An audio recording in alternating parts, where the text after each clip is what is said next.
Selamat datang di video presentasi Akuntansi Sektor Publik oleh kelompok 5 semester 4 kelas C5 Akuntansi. Judul materi kali ini adalah penentuan harga pelayanan atau charging for service. Dengan anggota kelompok berjumlah 5 orang, yaitu ada Arlena Rumagit, saya sendiri Fadli Saleh, Ignatius Pemba, Julio Handoko, dan Marcelia Towolio. Pemberian pelayanan publik pada dasarnya dibiayai melalui dua sumber, yaitu yang pertama pajak dan yang kedua pembebanan langsung kepada masyarakat sebagai konsumen jasa publik. Pembebanan charging for service hanya dibebankan kepada mereka yang memanfaatkan jasa pelayanan publik saja, sedangkan mereka yang tidak menggunakan tidak diwajibkan membayar. Dalam menetapkan harga pelayanan publik, ada dua metode yang digunakan. Metode tersebut adalah yang pertama full cost recovery dan marginal cost pricing. Full cost recovery menyatakan bahwa beban atau charge dihitung sebesar total biaya untuk menyediakan pelayanan tersebut. Marginal cost pricing artinya tarif yang dipungut sama dengan biaya untuk melayani konsumen ditambah margin yang diharapkan. A. Pelayanan publik yang dapat dijual. Yang pertama, adanya barang privat dan barang publik. Barang privat adalah barang-barang kebutuhan masyarakat yang manfaat dari barang tersebut hanya dimiliki oleh individual yang membelinya. Sedangkan barang publik adalah barang kebutuhan masyarakat yang manfaatnya dinikmati seluruh masyarakat.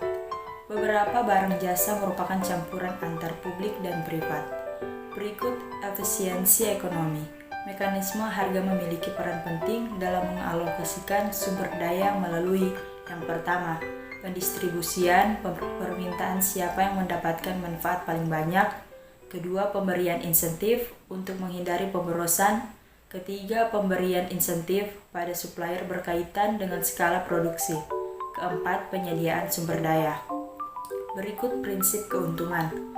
Pembebanan tarif pelayanan publik pada dasarnya juga menguntungkan pemerintah karena dapat digunakan sebagai salah satu sumber penerimaan pemerintah. Selanjutnya B. Argumen terhadap pembebanan tarif pelayanan. Dasar pembebanan tarif pelayanan, pembebanan langsung biasanya ditentukan karena alasan-alasan seperti suatu jasa tidak adil bila biaya dibebankan kepada semua orang melalui pajak sementara hanya mereka yang menikmati jasa tersebut. Kemudian terdapat kesulitan administrasi dalam menghitung biaya pelayanan. Penetapan tarif pelayanan mensyaratkan adanya sistem pencatatan dan pengukuran yang andal. Kemudian yang miskin tidak mampu membayar. Kesenjangan ekonomi menyebabkan orang miskin tidak mampu membayar pelayanan dasar seperti pendidikan, kesehatan, dan air bersih. Kemudian adanya eksternalitas, merit good, dan persyaratan legal. Eksternalitas positif menyebabkan masyarakat enggan memanfaatkan jasa tertentu. C.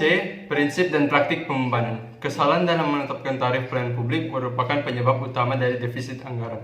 Kegagalan dalam menetapkan biaya pada situasi tertentu menyebabkan distorsi harga dan alokasi sumber daya yang keliru, sehingga mengurangi pilihan bagi konsumen. D. Penggunaan dalam praktik. Charging for service merupakan salah satu sumber penerimaan bagi pemerintah daerah. Sumber-sumber penerimaan pemerintah antara lain 1. Perpajakan, 2. Pembebanan langsung kepada masyarakat, 3. Laba BUMN atau BUMD, 4. Penjualan aset milik pemerintah, 5. Utang. E. Penerapan harga pelayanan. Berapa harga yang harus dibebankan? 4 kesulitan menghitung biaya total yaitu: pertama, tidak tahu secara tepat berapa biaya total. Kedua, sulit mengukur jumlah yang dikonsumsi. 3. Tidak memperhitungkan kemampuan masyarakat membayar. 4. Biaya apa saja yang harus diperhitungkan. Bagian F, permasalahan marginal cost pricing.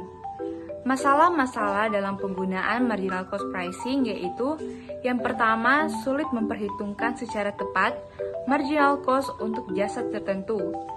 Yang kedua, apakah didasarkan pada biaya marginal jangka pendek atau jangka panjang? Yang ketiga, marginal cost pricing bukan berarti full cost recovery.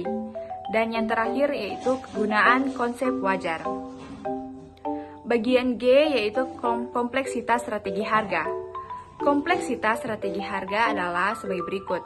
Yang pertama ada two-part tarif, yang kedua ada pick-low tarif, yang ketiga ada diskriminasi harga, yang keempat ada full cost recovery, dan yang terakhir ada harga di atas marginal cost. Bagian H yaitu taksiran biaya. Hal-hal yang perlu dipertimbangkan untuk dapat menafsirkan harga secara akurat yaitu dengan yang pertama ada opportunity cost untuk staff, perlengkapan, dan lain-lain. Yang berikutnya ada opportunity cost of capital. Yang berikutnya ada accounting risk untuk input ketika harga pasar tidak menunjukkan value to society atau opportunity cost. Dan yang terakhir ada pooling.